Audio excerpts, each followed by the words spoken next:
Hi, I'm Steve Adubato. More importantly, we welcome back our good friend from Rowan University, Dr. Ben Dworkin, director of the Rowan Institute for Public Policy and Citizenship at Rowan University. Good to see you, Ben. Good to see you, Steve. Thanks so much for having me back. You got it. Rowan is one of our higher ed partners, and Ben joins us to talk about public policy and citizenship and a whole range of things. So, Ben, we're taping on the 22nd of June, being seen later. As New Jersey faces a decision as to who will lead the state as governor, either the incumbent, Phil Murphy, or Jack Ciattarelli, his Republican opponent. We don't do politics, we do policy. What are the most significant policy issues facing the state of New Jersey, regardless of who gets elected governor? Well, I think it's going to continue to be the traditional policy issues that usually come forth in a gubernatorial campaign. That's the affordability question. Taxes and affordability are going to remain front and center for New Jerseyans. It's a high-cost state.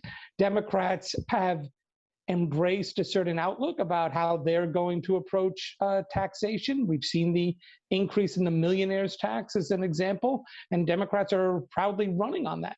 Republicans are going to be challenging Phil Murphy and the Democrats on exactly those issues, and these are pretty standard for what we typically see in a gubernatorial election.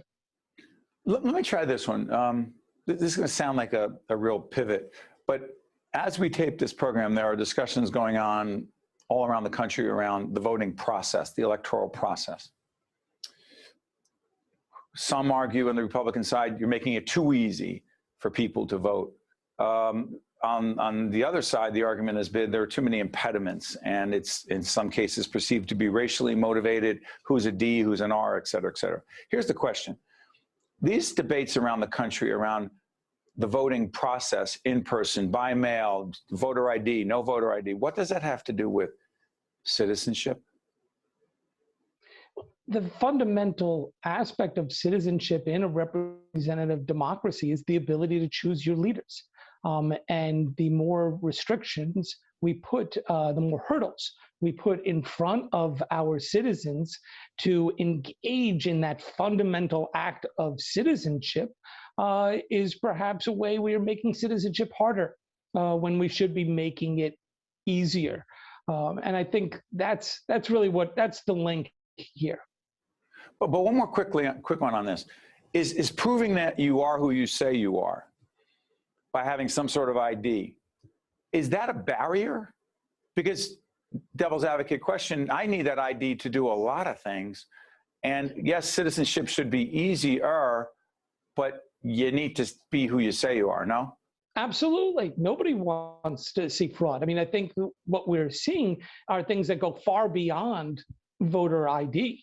But even the progressives, people like Stacey Abrams, who's been a national leader out in Georgia, but now a national leader on this particular issue, hasn't got a problem with voter ID. It's a matter of, do you have it? Not everybody has a driver's license. So what can you use as a voter ID? If I can use my utility bill, then sure, everybody's okay with that. That is not the issue.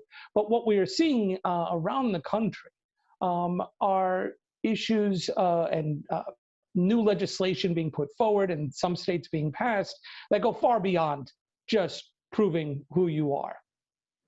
Ben, let me ask you, you mentioned some of the issues in New Jersey that will have an impact on not just who's elected governor, but what that governor will face. But COVID, this pandemic, as we tape this program, 15, 16 months going beyond that, right? As a public policy question, what is the COVID policy question, or what are they? You mean for the gubernatorial campaign? Well, yeah.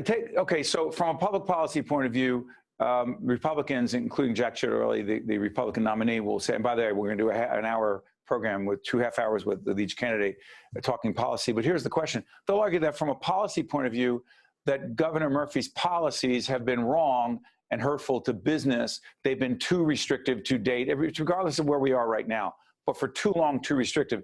Is that a policy or a political question? Oh, I think it's absolutely a policy question. I mean, somebody had to make a decision. One of the things we appreciate about politics in the continuing aftermath of the pandemic is the role government does play in our lives. and the importance of having strong leadership. Republicans might have done things differently had they been in charge. The voters gave Phil Murphy that position, and so he made the call. Polls continue to show us that generally the public is giving Phil Murphy high marks for his decisions. So the fact is, I'm sure it's part of a political process in that we debate, did Phil Murphy do the right thing or the wrong thing in June, in March, in the beginning? But first of all, I think politically, the public is going to be less concerned as we head towards November with what happened 6-7 months ago and decisions that were made by the Murphy administration then than they will be with taxes and opening the economy. But it is absolutely a policy issue, and someone had to make the decision on what policy to do. What was fascinating from a strictly academic perspective here, obviously real lives were involved, but what was fascinating was that unless you were an elected official in 1918, nobody really had a guidebook for how to do this. Nobody knew. So the last pandemic back in 1918. And so you had a new generation of executives who had to figure out what to do. And some are exhausted by it, which is why you're seeing the retirement of a whole bunch of mayors and other kinds of executives. Sorry, Ben. I'm sorry. January 6th, the insurrection, U.S. Capitol. Some argue, particularly supporters of former President Trump and that wing, if you will, of the political, about the Republican Party, that wing of the party, which may be the party, I'm not sure. Here's the question. Some say, come on, that's just citizenship. People expressing themselves. That's what it was. Stop making a big deal about it, you say?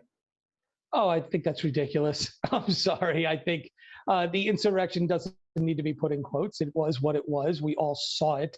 This is not a matter of interpretation. Though some people continue to try and spin it that way. It wasn't citizenship either. The Constitution says you have a right to petition your government. Doesn't say you have a right to storm the Capitol, break down doors, attack police officers, and seek threaten out the vice president and members of Congress. Exactly, and threaten the lives. That's not citizenship, right? That's not citizenship. No, it's not. And we wouldn't call it citizenship in any other country, and we certainly shouldn't call it citizenship here. It is illegal, which is why a lot of these people who were involved in those activities are getting arrested. Does Jack Ciattarelli, as the Republican nominee for governor, and other prominent Republicans, do you believe they have a responsibility from a citizenship perspective to condemn what happened that day? Well, I'm sure we all have an obligation to call it what it is. And Ciattarelli and anybody, you, me, citizens and elected officials and people who want to be elected officials have an obligation to not ignore what happened. And therefore, we all have to face up to that. And ignoring it, so much in society today goes so quickly. News cycles aren't even news cycles anymore. They're just quick moments. And 3 days later, you seem to have totally forgotten whatever was hot 3 days before. We can't let that happen with what happened on January 6th. That was a significant event in American history, and it needs to be understood and remembered and recalled and dealt with as such. Well said, Dr. Ben Dworkin, director of the Rowan Institute for Public Policy and Citizenship at Rowan University, one of our higher ed partners. Thank you, Ben. Thank you, Steve. Stay with us. We'll be right back. State of Affairs with Steve Adubato is a production of the Caucus Educational Corporation. Funding has been provided by Hackensack Meridian Health, NJM Insurance Group, the New Jersey Economic Development Authority, Johnson & Johnson, Choose New Jersey, Operating Engineers, Local 825, Eastern Atlantic States Regional Council of Carpenters, Wells Fargo, IBEW Local 102, and by these public-spirited organizations, individuals, and associations committed to informing New Jersey citizens about the important issues facing the Garden State.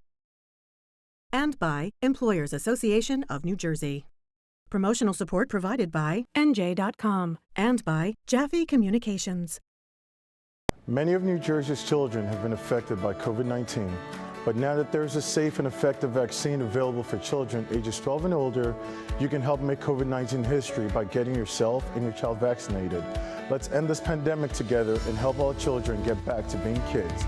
Visit HackensackMeridianHealth.org/COVID-19 to learn more or to schedule a vaccine appointment today.